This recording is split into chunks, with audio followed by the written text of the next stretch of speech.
काँग्रेस पक्षानं त्यांचे 12 नगरसेवक निलंबित केले भारतीय जनता पक्षाबरोबर आघाडी केल्याबद्दल, आणि भारतीय जनता पक्षानंही कारवाई केली काँग्रेस किंवा MIMशी युती केल्याबद्दल. पण काँग्रेसनं उमेदवारांना, त्यांच्या नगरसेवकांना निलंबित करताच रवींद्र चव्हाण जे भाजपचे प्रांताध्यक्ष आहे, त्यांनी त्याच काँग्रेसच्या नगरसेवकांवर ससाण्यासारखी झडप घातली. जे राज ठाकरे म्हणाले ना, तेच झडप घातली. काँग्रेस विचाराचे लोक आहेत ते. काँग्रेसने त्यांना पक्षातून काढले आज काल, आणि तुम्ही त्याच काँग्रेसला आपल्याबरोबर घेऊन अंबरनाथमध्ये सत्ता स्थापन करता का? तर शिंदेच्या लोकांना, शिंदे गटाच्या लोकांना सत्तेपासून दूर ठेवण्यासाठी. हा तुमचा अंतर्गत प्रश्न आहे, या तुमच्या अंतर्गत लाथाळ्या आहेत.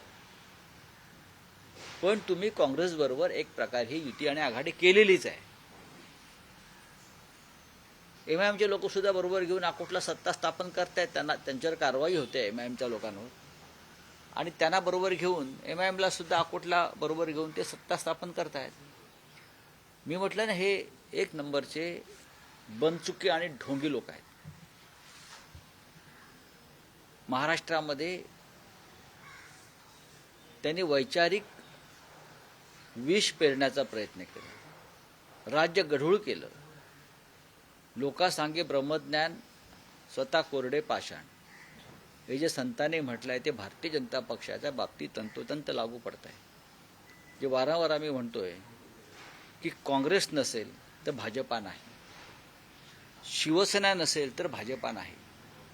पूर्वी नेते किंवा कार्यकर्ते घडवले जात होते, आता ते पळवले जातात आणि आपले पक्ष उभे केले जातात. स्वतःच्या पक्षामध्ये नेतृत्व घडवण्याची किंवा कार्यकर्ता घडवण्याची अजिबात क्षमता नसल्यामुळे आणि स्वबळावर सत्ता स्थापन करण्याची ताकद नसल्यामुळे अशा प्रकारे चोऱ्या, माऱ्या, लांड्या, लबाडा, कोणताही वैचारिक विधिनिषेध न ठेवता लोकांना पक्षात सामील करून घ्यायचं. खरं म्हणजे रवींद्र चव्हाण यांच्या ठाणे जिल्ह्यामध्ये घडलंय. अंबरनाथचा प्रकार जो आहे हा भाजपचे प्रदेशाध्यक्ष रवींद्र चव्हाण जे ठाणे जिल्ह्यातले आहेत, डोंबिवलीतले आहेत, त्यांच्याच भागात प्रकार घडलाय ना हा काँग्रेस आणि भाजपा युतीचा. त्यांना कळू नये की त्यांचं ज्यामागे कारस्थान होतं. असे अनेक प्रकार या राज्यामध्ये घडत आहेत.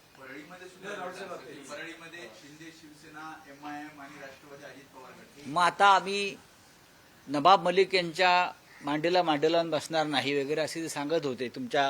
तुमच्या सरकारमध्ये धर्मांध आणि राष्ट्रद्रोही लोक आहेत असे सांगणारे हे लोक आहेत ना. मग MIM बरोबर बसतात, काँग्रेस बरोबर बसतात. त्यांना काँग्रेसचा प्रचंड राग, तिटकारा होता शिंद्यांना किंवा भाजपला. मग आता तुम्ही काँग्रेस बरोबरही बसताय मांडीला मांडी लावून, आणि MIMच्या लोकांनाही मांडीवर घेऊन बसताय. त्याच्यावरती उत्तर द्या ना.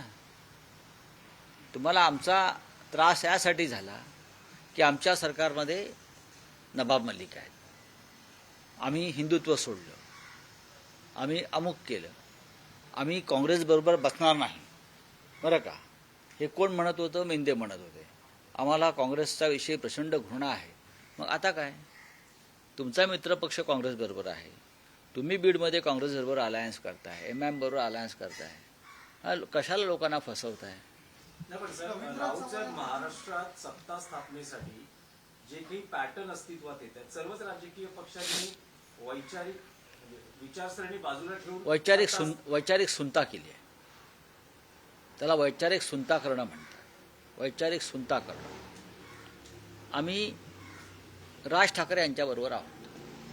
आमच्याबरोबर शरद पवारांची राष्ट्रवादी काँग्रेस काही ठिकाणी आहे.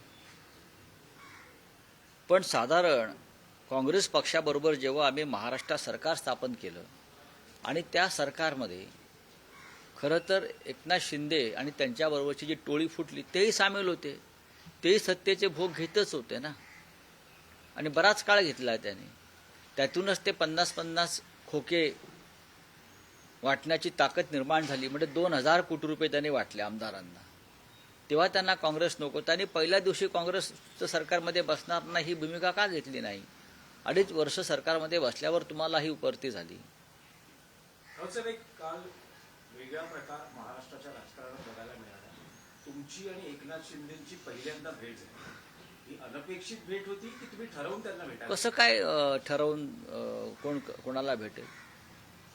ही अनपेक्षित भेट असते. अशा प्रकारच्या भेटी असतात त्या अनएक्सपेक्टेड असतात, अनपेक्षित असतात. ते राज्याचे जरी बेकायदेशीर असले तरी उपमुख्यमंत्री आहेत. समोर आले. आम्ही एका कार्यक्रमात एकत्र होतो. आता आपल्या विचाराची नसलेली व्यक्ती त्या कार्यक्रमाला आले म्हणून त्या कार्यक्रमावरती बहिष्कार टाकण्याची विकृती आमच्यामध्ये नाही ना. माझा कार्यक्रम झाला होता, ते समोर होते. हाय हॅलो झाला आणि आम्ही निघून गेलो. बघा, एकेकाळी तुम्ही जिथे आहात, ज्या घरी, त्यांचं जाणं येणं होतं. एकेकाळी ते आमचे सहकारी होते, जवळचे मित्रही होते. हे सत्य आहे ना, हे सत्य आहे. आता त्यांनी पलायन केलं तर आम्ही काय करणार? आम्ही आहोत तिथेच आहोत.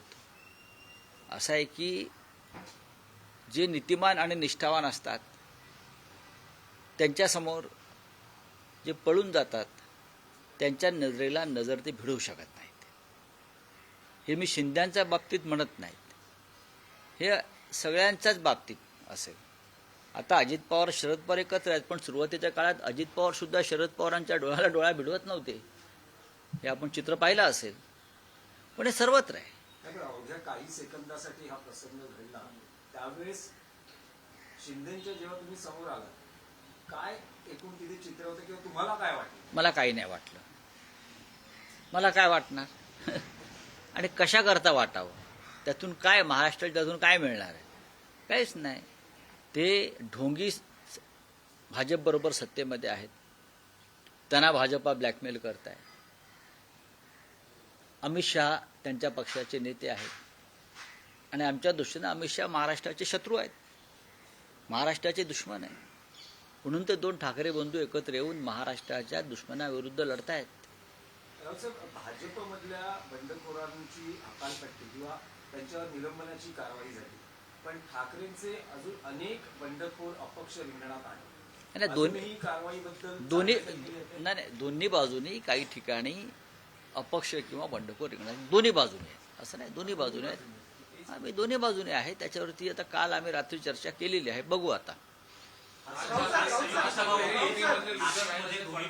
जे लोक मुंबईत जन्माला येऊन म्हातारे झाले ते शहराचा विकास करू शकले नाही, ते आता काय विकास करणार अशी देवेंद्र फडणवीसांनी ठाकरे बंधूंवरती जहरी टीका केली. अच्छा, हे कोण म्हणताय? देवेंद्र फडणवीसांनी म्हटलं मुंबईत जन्माला येऊन म्हातारे झालो. पण आम्ही मुंबईत जन्माला येऊन म्हातारे झालो म्हणून मुंबई महाराष्ट्रात टिकली आणि तुम्ही मुंबईत राहताय त्यांना विचारा का राहताय? आम्ही मुंबईत संघर्ष करून म्हातारे झालो. बरं का, आमची एक आधीची पिढी स्वर्गवासी झाली, शहीद झाली.